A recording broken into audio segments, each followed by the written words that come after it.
Hello lovely viewers, you are most welcome to our channel Poetry Online. In this video, we shall be discussing the summary, analysis, themes, and characters of A Man of the People by Chinua Achebe. Kindly subscribe to our channel and press the bell icon to get updates on all our new videos. Once again, let us assure you of a very interesting discussion. Get ready for this lesson. A Man of the People is a 1966 satirical novel by Chinua Achebe.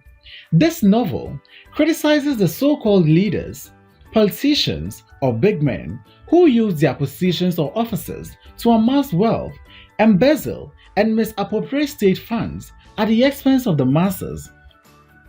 It is Chinua Achebe's fourth novel. The novel tells the story of the young and educated Odili, the narrator, and his conflict with Chief Nanga, his former teacher, who enters a career in politics in an unnamed modern African country. Odili represents the changing younger generation. Nanga represents the traditional customs of Nigeria. The book ends with a military coup d'etat. Let's begin our analysis with the title of the book, A Man of the People. The title of the book, A Man of the People, is ironical because readers immediately paint a picture of a hero in their minds, and this hero is supposed to be a defender and protector of the people. However, the person who is called a man of the people is no way a man of the people, but an enemy of the people. Therefore, the title of the book is deceptive because readers will think that they are going to read about a hero, but after reading the book, they will realize that the person who is called a man of the people is actually an enemy of the people. Chief Nanga, the Minister of Culture, is named as the man of the people by his people in his hometown in Anata, but readers are surprised to see how the Honorable MP uses politics as an instrument to play tricks on the people of Anata. A Man of the People is a first-person account of Odili, a school teacher in an unnamed African nation. Odili receives an invitation from his former teacher, Chief Nanga, who is now the powerful but corrupt Minister of Culture. As a minister, it is Chief Nanga's job to protect the traditions and cherished values of his country, such as honesty, patriotism, commitment, and other laudable traits. But readers are shocked to find the opposite or to read the opposite of these laudable traits. Although he is known as a man of the people, he uses his position to increase his personal wealth. The minister's riches and power prove particularly impressive to Odili's girlfriend, who cheats on him with a minister. Seeking revenge, Odili begins to pursue the minister's fiancée. Odili also agrees to lead an opposition party amidst both bribe and violent threats. Chinua Achebe's first three novels were all clearly set in Igbo villages in Nigeria. A Man of the People, however, was set in a fictional African country as Chinua Achebe sought to write African literature. The novel does not include any specific ethnic or cultural group. The problems portrayed in the book, such as bribery and governmental apathy, were experienced and are still experienced by West African nations after gaining political independence. Let's now discuss the setting of the novel. Although the book does not mention names of real places, it uses imaginary places. Tracing through the book, we can establish a conclusion that the novel is set in post-colonial Nigeria or Africa. It satirizes the challenges of most newly independent African states, emanating specifically from the leaders who took part from the colonialists and replaced the colonizers. However, the language that the people use, Das, Pidgin, and names like Odili, Odo, Chief Nanga, and Nigerian names. Therefore, we can conclude by saying that this novel is set in post-colonial Nigeria. Furthermore, the setting can be categorized in terms of rural and urban. When we consider the rural setting, this is portrayed by Chinua Achebe through the following. 1. The mentioning of villages like Anata, and Yoruba.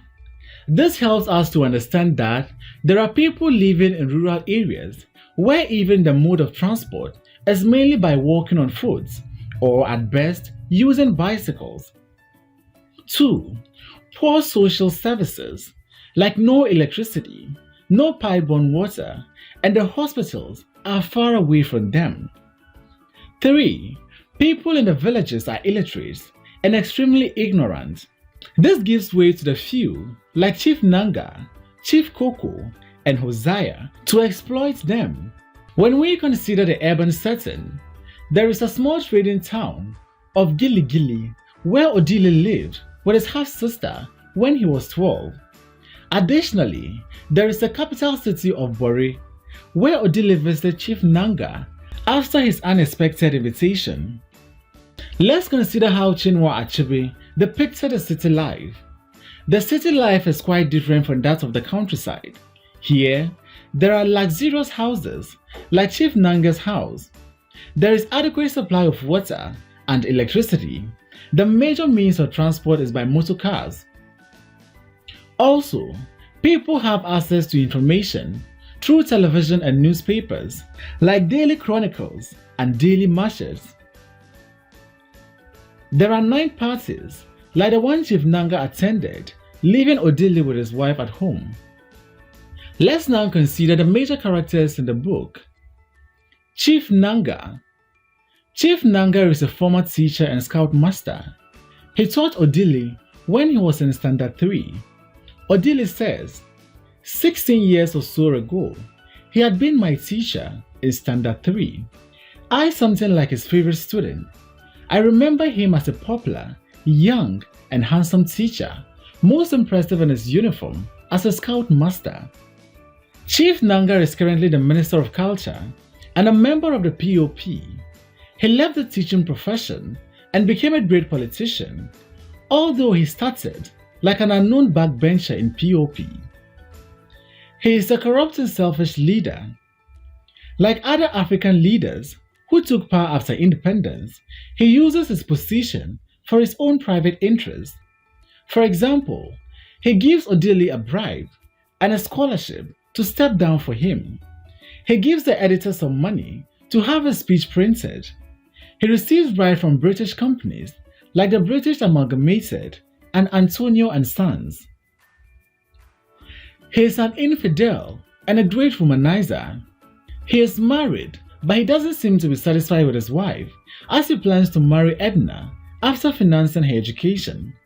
He sleeps with many women, like Elsie, and he tells Odili that he could bring him 6 girls for him to have sex with them in compensation for Elsie. He is a cultureless Minister of Culture. Although he is a Minister of Culture, the irony of this is that he doesn't know anything about the culture. He himself is not cultured because it is surprising to note that Chief Nanga, as a Minister of Culture, does not know about the book exhibition and famous writers of his society, but he knows Western writers like Shakespeare, Dickens, Jane Austen, Bernard Shaw, among others. He wants Jelio not to dress an African dress, but to wear a suit. He is an illiterate and uneducated person, yet he is very pompous. He is just a standard 6 school leaver, but people call him Chief the Honorable Dr. M.A. Nanga. He is pompous and brags about his educational level. He says, "Yes, I used to tell them that Standard 6 in those days is more than Cambridge today." He is a very rich politician who lives a luxury life while his voters live in poverty. He has a big house with many rooms and 7 bathrooms, while his people use pale latrines. He is building a 4-story building and drives expensive cars like Cadillac. Chief Nanga is a hypocrite. He pretends to offer Odili a scholarship and the money as a way of helping him, but he wants him to step down for him during the election. He is a Minister of Culture, but dresses and lives like an European. He tells Odili that teaching is a noble profession, when indeed he himself left teaching to become a politician. He says, "That is very good, Sometimes I used to regret ever leaving the teaching field. Although I am a minister today, I can swear to God that I am not as happy as when I was a teacher. He tells Odili that if someone wants to make him a minister, Odili should kindly run away. Chief Nanga is oppressive and cruel. He fights Odili when he attends his campaign meeting and denies him to sign the nomination papers. When the Minister of Finance presented his plan to rescue the financial situation, he pronounces that the ministers who supported him deserve to be hanged. Chief Nanga is tribalistic and supports nepotism.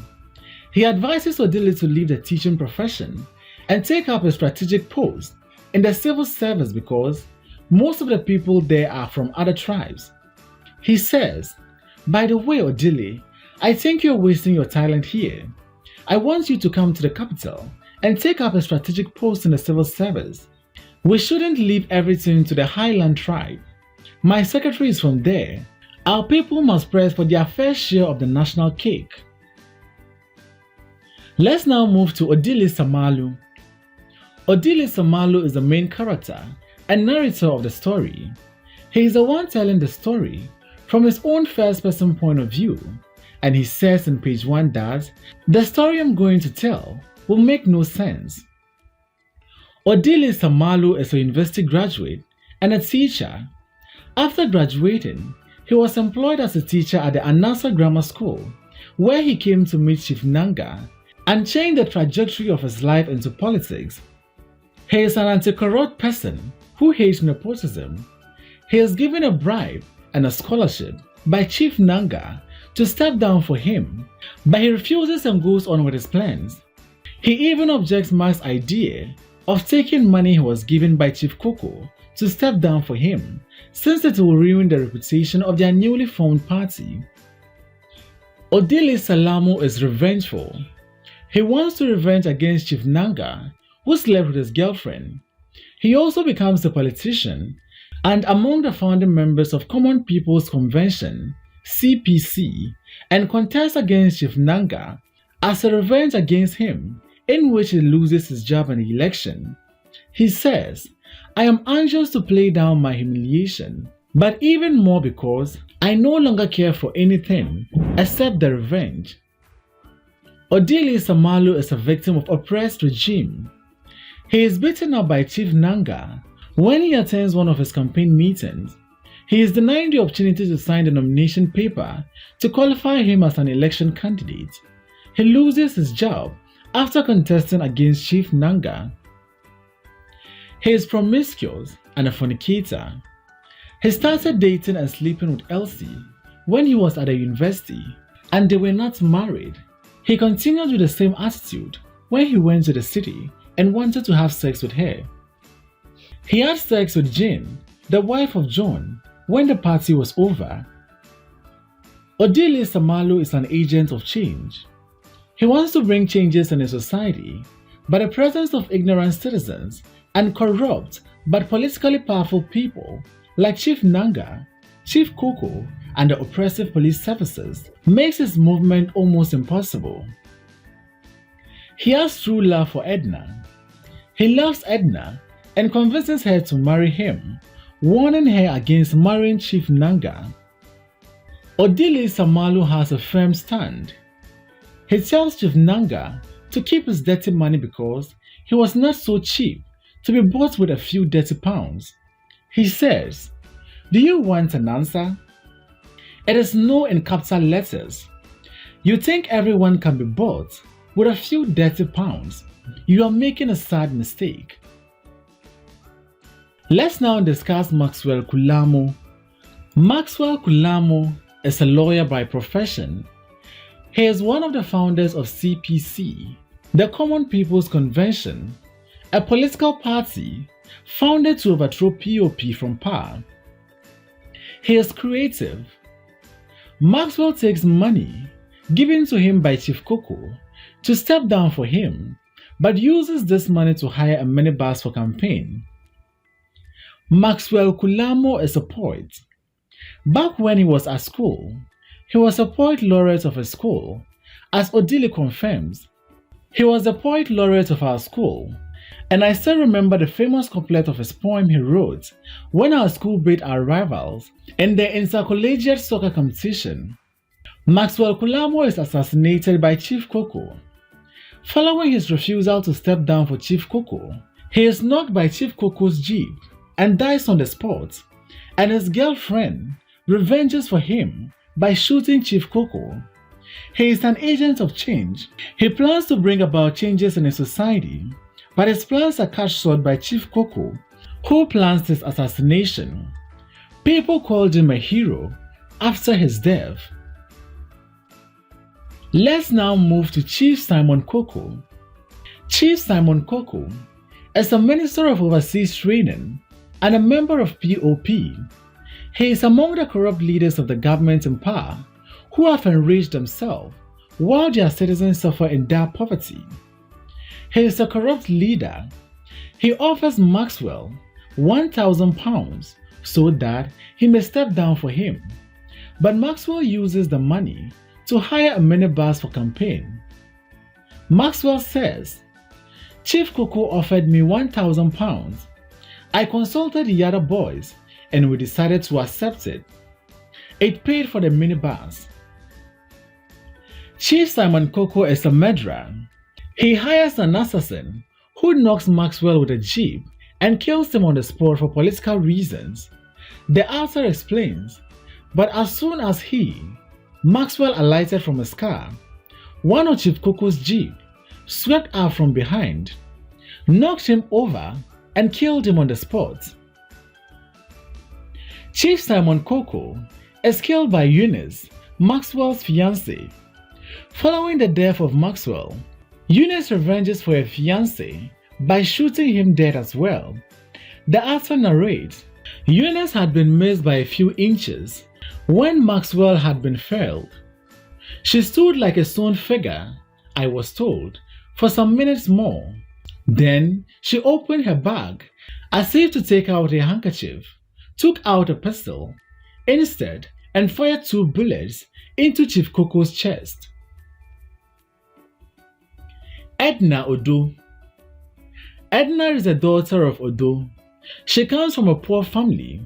She leads a poor life, something that makes her father force her to get married to Chief Coco as a way of getting his wealth.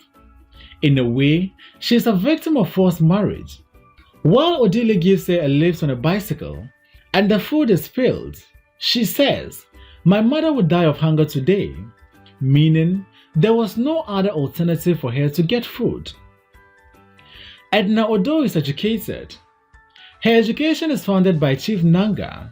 So, as a result of this, she is forced to marry him because, by so doing, he has already paid part of the bride price. Edna Odo is sympathetic. She witnesses Chief Nanga beating Odili, and she is the only one who helps him up.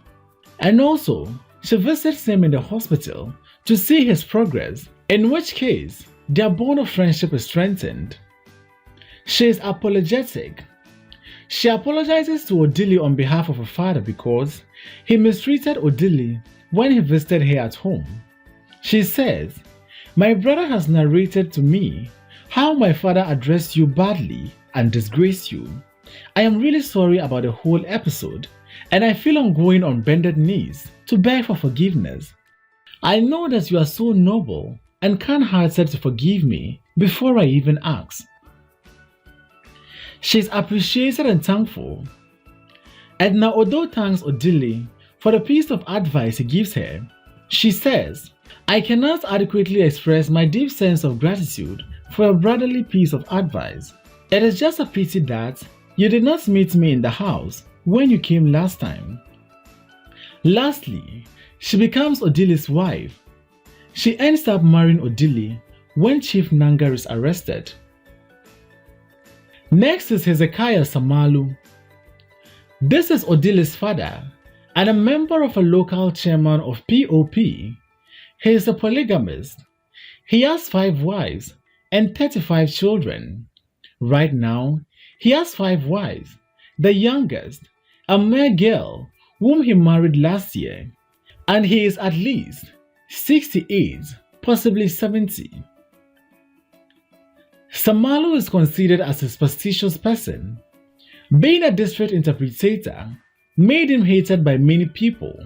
As a result, he had to use protective medicines and charms to protect his family. Odili says, "Our father had protective medicines located at crucial points in our house and compound. He has a firm stand.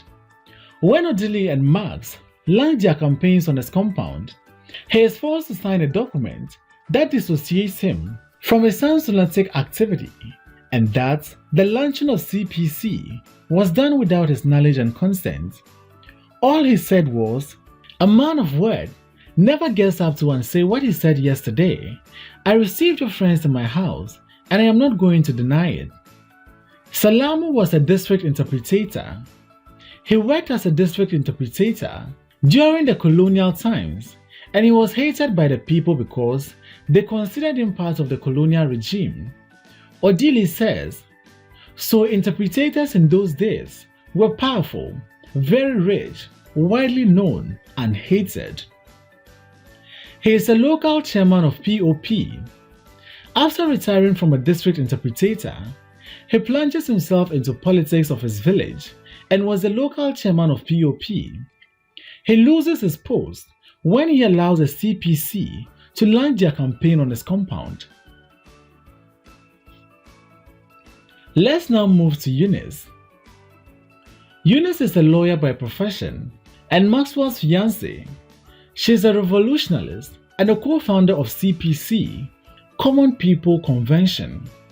She joins other revolutionists to form a new political party that exposes the evils of the party in power so as to bring about changes in the society. She represents women who take part in the struggle for rights. Eunice is presented to readers as a courageous woman. She is portrayed as a courageous woman as she revenges against Max's death by shooting Chief Coco. Odili later comments about this by saying, "Maxwell was avenged not by the people's collective, but by one solitary woman who loved him." Eunice is arrested but later released after the revolution. Let's now move to Elsie. Elsie is a university graduate who works in the hospital. She is unfaithful in her love affairs. Elsie is presented to us as an immoral person as she sleeps with many men, like Ralph, Odili, Chief Nanga, among others. She is a betrayer. She betrays Ralph by sleeping with Odili at the university. She also betrays Odili by sleeping with Chief Nanga instead of Odili, who brought her in the house. Elsie is depicted as a beautiful woman. In Odili's own words, despite her beauty, she never made demands whatsoever. Next is Margaret Nanga. Margaret Nanga is a wife of Chief Nanga. She is a victim of gender stereotype. She goes to secondary school after finishing Standard 6, but is denied the opportunity because she's a woman and ends up marrying Chief Nanga. She feels sorry for Edna, who wants to marry Chief Nanga, but she fails to help her. She likes the African culture. Margaret Nanga takes the children to the village to learn African roots. She represents the voiceless women who are oppressed by men and the patriarchy system. Let's now discuss Josiah. Josiah is a trader who owns a shop and a bar. He is corrupt, superstitious, exploitative, and manipulative. He takes Azogo's steak as a medicine to maximize his profit by giving him food and palm wine to eat and drink. He runs bankrupt because of what he did to Azogi. People decide not to buy from his shop, and then he runs bankrupt in a week. He represents corrupt people who have robbed the wealth of the poor, ignorant people. Let's now discuss the major themes in the novel. The theme of corruption. Corruption is a common theme in African literature. It involves people's misuse of power or public office and resources for private gain. It is a result of moral decay in the society. In the novel, there are many cases of corruption. Let us examine some of them. Chief Nanga bribes Odili by giving him some money and a scholarship so that Odili can step down for him. However, Odili refuses the offer. Chief Nanga tells Odili to take the money and the scholarship to go and learn more books, since the country needs young people like him, and leave the dirty game of politics to people like Chief Nanga, who know how to play it very well. Likewise, Chief Coco bribes Maxwell with £1,000 to step down for him, but Maxwell uses the money to hire a minibus for campaigns. Also, Chief Nanga bribes the editor of the Daily Mashers so that his speech can be printed and for the journalists to write only good things about him. He says, if I don't give him something now, tomorrow he will go and write rubbish about me. Furthermore, Boniface asks Odili to provide him with more money, since the money he gave them the previous day was used to bribe the police and the court clerk to get their case cancelled. Chief Nanga receives a dash from British companies like Antonio and Sons after giving them a contract worth £500,000. The theme of irresponsibility. It involves people not taking actions or playing their roles effectively. In this country, both leaders and citizens are not responsible. This irresponsibility becomes an obstacle to development. The following are the cases of irresponsibility in the novel. Maxwell complains that he has paid for telephone connection charges, but for 2 months he has been on the waiting list. This shows that the officers in the telephone company are irresponsible. Also, Maxwell visits Odili at Urua. They complain that Mark sent a telegram, but it has taken 4 days, and Odili says it will reach there after 2 days later. This is the irresponsibility of the Minister of Post and Telegraph. However, when they are told that it reached the 4th day instead of the same day it was sent, they satirically congratulate the minister. The people are also irresponsible, since they have failed to take actions against irresponsible and corrupt leaders like Chief Nanga, Chief Coco, and other ministers. They believe on the lies told to them by these leaders, and they end up saying, let them eat. Let's wait our chance. Chief Nanga proves to be an irresponsible leader. He is a minister of culture, but does not know the famous writers of his country. He doesn't know what the book exhibition is. Mrs. Nanga knows about the immorality of her husband, but does nothing to take any actions to change him. She also blames and even feels sorry for Edna, who wants to fall into the same trap but does not help her. The Minister of Public Construction, Honorable T.C. Kobino, is an irresponsible leader, since the cabinet has approved the completion of the construction of the roads between Gili Gili and Anata since January, but he has been dallying the project because it is not his constituency. The theme of ignorance. Ignorance can be described as the lack of knowledge about something. Most African leaders have been taking advantage of the citizens' ignorance and continue exploiting them and establish themselves in their positions of power. In this novel, A Man of the People, most people in the society are ignorant and do not know what is taking place in the society around them. They are exploited by the very people they chose to lead them, but they remain passive and support their leaders. Someone who tells them the truth or tries to expose the ills in the society or the vices of the leaders is ironically considered an enemy to them. Let's examine the cases below. Odili's comments about the villagers at Anata village and the way they are treating Chief Nanga portrays their ignorance. Here were silly ignorant villagers dancing themselves lame and waiting to blow off their gunpowder in honor of one of those who had started the country off the loops of inflation. The people call Chief Nanga a man of the people, and if anyone tells them otherwise, they hate the person. For example, Odili tells them the truth about Chief Nanga, and they hate him and call him a traitor. This gives a chance for few individuals to exploit the masses. Proving their ignorance, one man says, "Let them eat. Let's wait our chance." After all, when the white man used to do all the eating, did we commit suicide? And where is the white man today? He came, he ate, he went, but we are still around. The important thing is to stay alive. Leaders like Chief Nanga are ignorant. Despite the fact that he is a minister of culture, he does not know what a book exhibition is. He is a standard 6 leaver, but was made a minister. Azogi's story, a blind beggar, symbolizes the ignorance of the majority who are exploited, but they don't notice it.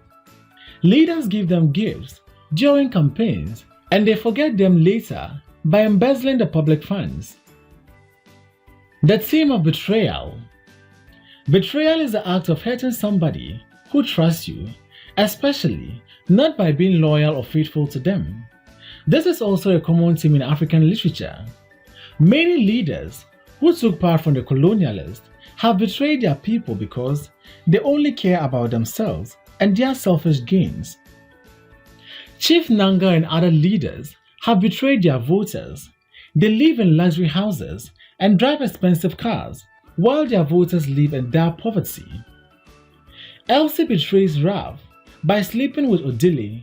Later, she betrays Odili by sleeping with Chief Nanga. Jane betrays her husband John by sleeping with Odili out of wedlock. Chief Nanga betrays his wife by sleeping with many women out of their marriage, including Elsie. Max betrays Chief Coco's trust by taking his money and not stepping down as planned. Instead, he uses the same money to hire the minibus for campaign. As a result, Chief Coco plots to kill him. The president of Students' Union has betrayed his fellow revolutionists by becoming corrupt, contrary to what they were fighting for when they were in college.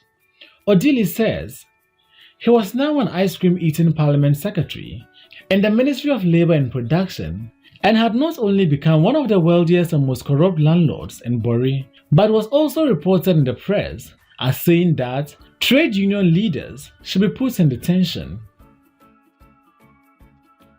The theme of hypocrisy. This is a behavior in which somebody pretends to have moral standards or opinion that they do not actually have. Chief Nanga represents the hypocrites we have in our societies who preach water and drink wine.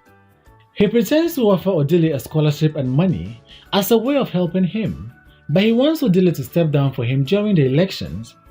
He is a minister of culture, but he dresses and lives like an European. He tells Odili that teaching is a noble profession, while he himself left the teaching profession to become a politician. He says, "That is very good. Sometimes I regret ever leaving the teaching field. Although I am a minister today, I can swear to God that I am not as happy as when I was a teacher." He tells Odili that if someone wants to make him a teacher, Odili should run away. Later, the same man tells Odili that he was wasting his talent in the teaching profession. Instead, he should take up a post in the civil service. He says, "By the way, Odili, you are wasting your talent here. I want you to come to the capital and take up a strategic post in the civil service. We shouldn't leave everything to the highland tribes." The theme of nepotism. Maxwell and Odili started their campaign with a spirit of nepotism. They told the villagers in Yoruba that it was their turn to elect a son from their land and not Chief Nanga from Anata. One elder, supporting what Max had said, commented that Max had spoken with wisdom, and he added, "That word entered my ear. The village of Anata has already eaten. Now they must make way for us to read the plate. No man in Yoruba will give his paper to a strange man when his own son needs it. If the very hair we go to seek in the forest now grows at our very backyard, are we not saved the journey?" Chief Nanga also buys 6 buses, but all of them are directed to provide transport for a route from Gili to Anata, his home village. Chief Nanga complains against Honorable T.C. Kobino, the Minister of Public Construction, for dallying the completion of the road from Gili to Anata because it was not his constituency. He wanted the road to be tarred, preparing for the next election and the buses that were coming. He complained, if it were his constituency, he would listen to the experts. And who were the experts? One small boy from his town, whom we all helped to promote last year. This shows that job provision and promotions are based on nepotism. The theme of victimization, brutality, oppression, and selfishness. A Man of the People by Chinua Achebe clearly portrays a theme of victimization, brutality, oppression, and selfishness. This is the act of making someone suffer unfairly because you do not like them, their opinion, or something that they have done. There are several cases of victimization in the novel. The Prime Minister victimizes the ministers. When a financial crisis hits the country, the Minister of Finance, who was a first-rate economist with a PhD in public finance, presents to the cabinet a complete plan to repair the situation, but the Prime Minister objects. He instead suggests that the National Bank should print £15 million. The ministers who supported the Minister of Finance were sacked and accused of being conspirators and traitors who had teamed up with foreign saboteurs to destroy the new nation. After his dismissal, the Minister of Finance faced another tragedy. That week, his car had been destroyed by angry mobs and his home stoned. Another dismissed minister had been pulled out of his car, beaten insensible, and dragged along the road for 50 yards. Then, tied hand and foot, gagged and led by the roadside. Chief Nanga mistreats Odili by beating him when he attends his campaign's rally. Chief Nanga beats him, and finally, they arrest him. His car is overturned and set on fire. Odili is not only tortured, but also denied to sign the nomination paper. Hezekiah Salamu is victimized because he allowed the CPC to launch their campaign on his compound. He is ignominiously removed from his office for subversive anti-party activities. He is charged the tax for the business he doesn't run, and his pension funds of £84 a year is reassessed. Lastly, the theme of embezzlement of public funds. This is the act of stealing money that you are responsible for or that belongs to your employer. Many leaders embezzle and misuse the public funds for private interests. The leaders are rich, live in luxury houses, dress in expensive European robes, while their voters are poor. There are many cases portraying the misuse of public funds in the novel. In Chapter 1, we see Chief Nanga buying a lot of expensive beers for the people to drink. He is taking notes on the faces of dancers. All this are done for political reasons of attracting approval of the people for re-election. Odili says, to one group alone, he gave away £5. Chief Nanga uses the public funds to pay for Edna's education, bride price, and financing her family. He uses the money to bribe Odili to step down for him. He tells Odili, take your money and take your scholarship to go and learn more books. The country needs experts like you, and leave the dirty game of politics to us who know how to play it. Chief Coco also uses public funds to bribe Maxwell to step down for him. Chief Nanga buys 6 buses for the route from Gili to Anata. He drives an expensive Cadillac car bought with public funds. He has a big house and is building another 4-story building sponsored by Antonio and Sons after giving it a contract worth £500,000. He has also built 3 blocks of 7-story luxury flats of £300,000, each in the name of his wife. Chief Nanga and Chief Coco use the public money to pay their tax and buy them weapons to use to cause trouble to their opponents. For example, the Nanga Youth Vanguard or the Nanga Vanguard for short. The president of the Students' Union was poor. After becoming a permanent secretary of the Ministry of Labor and Production, he becomes rich, wealthy, and corrupt. Odili uses ministerial car with a national flag to visit his girlfriend Elsie at the hospital. Thanks for watching this video. Please don't forget to like, comment, subscribe, and share this video.